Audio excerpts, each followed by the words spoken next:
हर हर महादेव मैया पार्वती भवानी। आइए दोस्तों, एक प्यारा सा चर्चा लेके आए हैं। चर्चा अच्छा लगे तो लाइक सब्सक्राइब जरूर करिए और शेयर करिए। आइए सुनते हैं। एक किसान रहलन, तो उनका वो किसान के एगो बेटा और एगो बेटी रहे। वो किसान के एगो बेटा एगो बेटी रहे। तो किसान बेचारा दोनों पति पत्नी जब बेटा बेटी सियान भइल, शादी बियाह कर देलन किसान, तो मर गइल।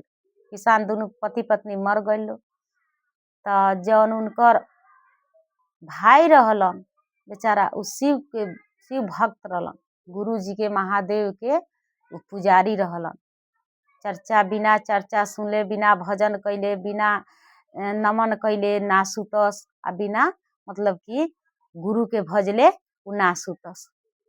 तो उनका बहिन के बियाह हो गल, बहुत राजवाड़ा में, बहुत धनी घर में।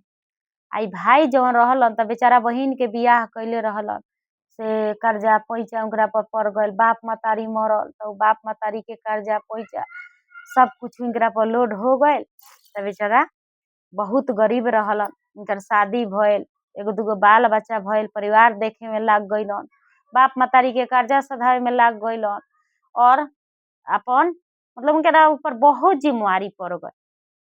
आ बहिन के शादी हो गल तो बहुत बढ़िया घर में शादी, बहुत राजवाड़ा में शादी भइल।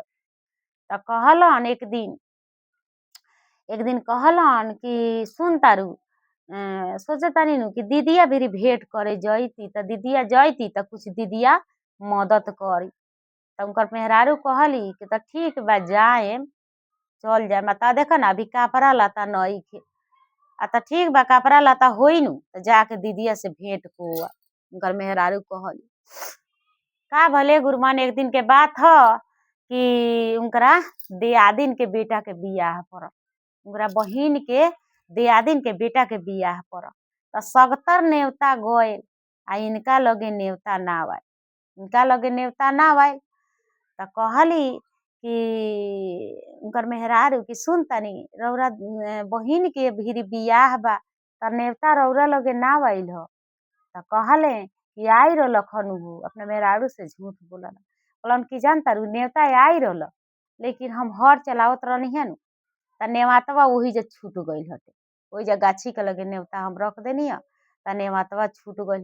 देखो ना, यादे ना पड़ल, नेवता तो आई रहल। तो कहली कि तो ठीक बा, तो का कहतनी जाएम।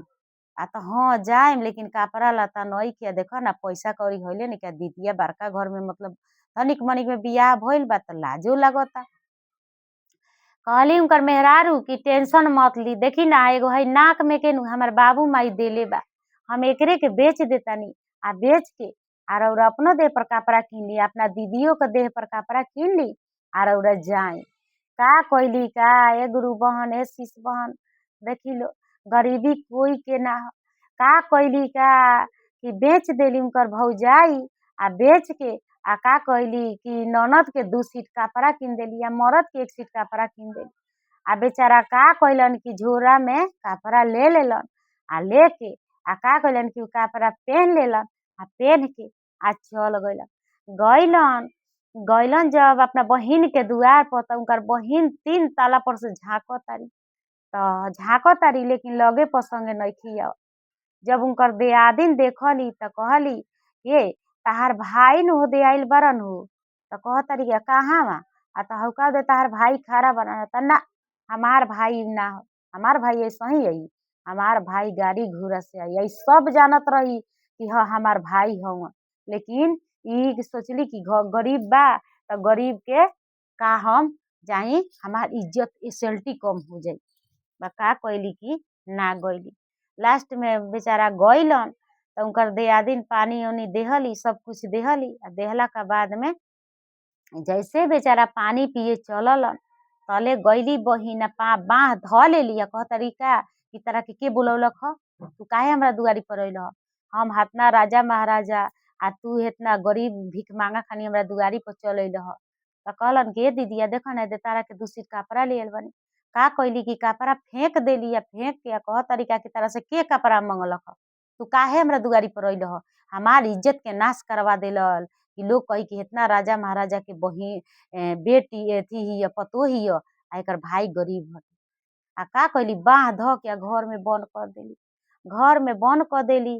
बंद कैला के बाद में 2 से 3 दिन हो गए आ उनकर भाई पिया से प्राण उनकर अब निकली तब निकली। खाइल तो दूर के बात बा, भाई के बंद कर देली कि हमार भाई गरीब बा तो जितना दिन शादी के घर चली शादी बियाह के विदाई हो जाई तबे इनकरा के खोले।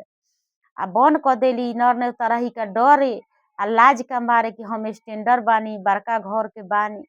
बंद कैला का भार मारे उनकर भाई पानी बिना वही में मुँह तिलाक हो गल ना। गुरु के सुमिरत तरन, हे गुरुजी अब दया करी, हे गुरुजी दया करी, हे गुरुजी दया करी। तो वही में चिल्ला तरन पानी बिना कोहर तरन। तो उनकर दियादिन के पतोह गईली तो झाँको तारी तो देख तारी बिल में है कि मरे तिलक हो गइल बारा।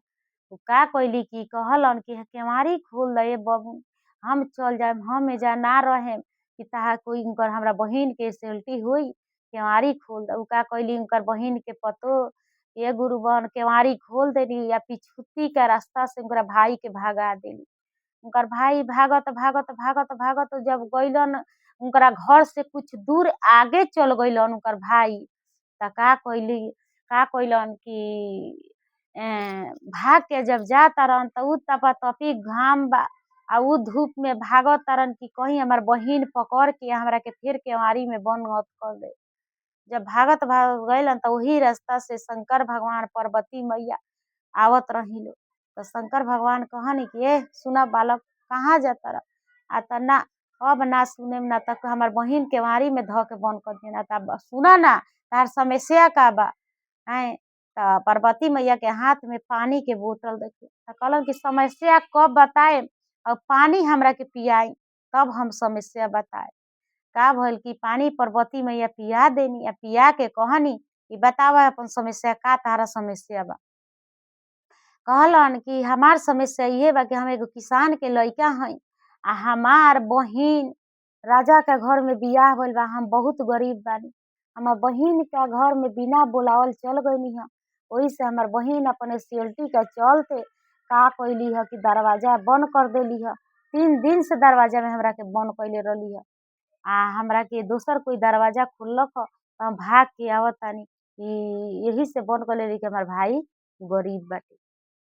तो का कहनी शंकर भगवान कहनी कि अच्छा कौनो बात नहीं है, तू तो शिव भक्त हउआ, तू तो शंकर के पुजारी हउआ, कोई बात ना है ल एगो तरबूजा ल आ जाए अपना घरे। तो तरबूजा एगो शंकर भगवान देनी एगो पार्वती मैया तरबूजा देनी गमछी में बांध लेलन आ बांध के आ गइलन। जब गइलन अपना घरे तो उनकर बेटा बेटी सब कोई देख के बड़ा खुश भइल। कहलक कि हमार फुआ मिठाई देले बिया, बेटा बेटी कहता हमार फुआ मिठाई देले बिया, भौजाई कहतारी कि हमार ननद मिठाई देले बारी हैं। जब जाके खोलता लो गुरु बहन त उ निकलल तरबूजा। तरबूजा जब फोड़ता लो त एगो तरबूजा में से रुपया पैसा सोना चांदी धन दौलत निकलला। एगो तरबूजा में से अनाज पानी सारा चीज निकलल। तब कहतारी उनकर भौजाई कि बाप रे बाप रा बहिन केतना दयालु बारी कि तरबूजा में भर के सारा चीज भेजले बारी हैं। तब जाके ना कहलन अपना मेहरारू से कि हमार बहिन हमरा साथे का कइले बारी, ना कहलन। का भइल कि ओसे घर दुआर बनौलन सारा चीज बेचारा वो बहिनों से बेसी अनो सनो हो गए हैं। तो यही से कोई के बुरा समय के फायदा ना उठावल जाला, कब केकर समय बदल जाई ई कोई ना जाने, महादेवे जानतानी, कोई ना जानेला। तब जाके भौजाई कहली कि सुन तानी घर दुआर बन गल, गुरुजी सब कुछ दे देनी, रउरा बहिन के बदौलत से सब भइल बा त एक चर्चा होई आ रउरा बहिन के बुलावल जाई। उनकर पति कहलन कि ठीक बा करा लो चर्चा। तो चर्चा ठना गइल उनकरा बहिन के बुलावल गए। बहिन जब माने दोसर तीसर पहले ही सुनले रही उनकर बहिन कि तेकर भाई राजा महाराजा हो गइल बा। तब जाके उनकरा बहिन के बुलावल गइल तो उनकर बहिन अइली। तब जाके चर्चा शुरू हो गए। तो कहलक लोग कि उनकरा भाई के कि ए आवो ना तारे भाड़ा बा चर्चा, आवो कुछ चर्चा कह हैं।